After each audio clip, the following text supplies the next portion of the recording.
Sa bawat sulok ng ating kasaysayan, may mga puok at alaala na nagsisilbing saksi sa ating pag-unlad bilang isang bansa. Kaya naman kaugnay niyan ay ginanap ang relaunching ceremony ng ilang museo sa Intramuros na pinangunahan ni First Lady Liza Araneta Marcos. Panoorin po natin ito.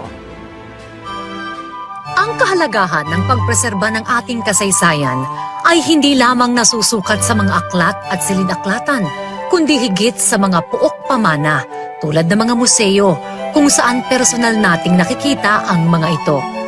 Sa ginanap na relaunching ceremony ng Centro de Turismo Intramuros at Museo de Intramuros na pinangunahan ni First Lady Liza Araneta Marcos, dalawang iconic landmarks ang nadagdag na atraksyon sa Intramuros, Manila. Ang pagbubukas nito ay paraan ng unang ginang, katuwang ang Intramuros Administration, Department of Tourism at National Historical Commission of the Philippines na gawing accessible at ilapit ang kasaysayan sa mga kabataan. To educate our youth of today on what we have. Kasi marami ito, kaya lang most of them are in storage, most of them are not appreciated kasi it's not made accessible to the public. Hopefully, we don't like this museum to be boring. No, gusto namin ang museum maganda, gusto namin ang museum malinis, gusto namin ang museum Instagrammable. Ang Centro de Turismo Intramuros ay nagkaroon ng malawakang renovation. Ang bagong anyo nito ay nagtatampok ng modernong mga pasilidad at interactive displays na nagbibigay ng mas malalim na pag-unawa sa makulay na kasaysayan ng Intramuros. Samantala, ang Museo de Intramuros ay nagkaroon din ng masusing restoration. Ang museo ay naglalaman ng mahalagang artifacts at mga likhang sining na nagpapakita ng mayamang kultura at kasaysayan ng lugar. There are actually two centers here. One is the Centro de Turismo of Intramuros, which is an information and a study center on Intramuros as a city.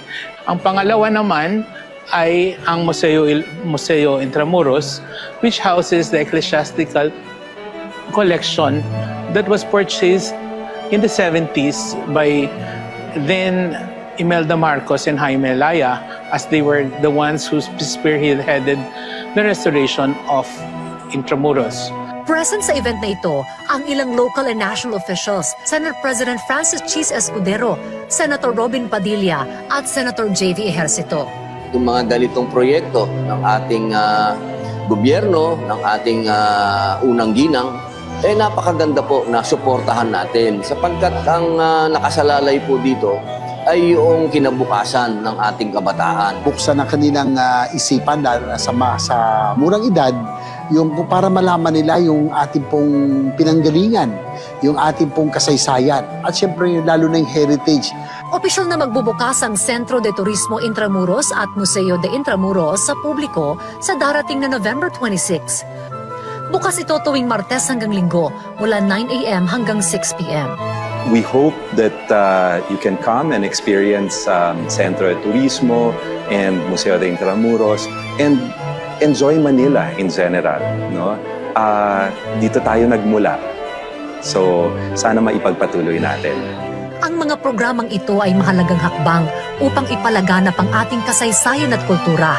Ang pagiging accessible na mga ito sa publiko ay nagtitiyak na ang ating pamanang yaman ay hindi lamang mananatiling alaala, kundi patuloy na magbibigay inspirasyon sa mga susunod na henerasyon.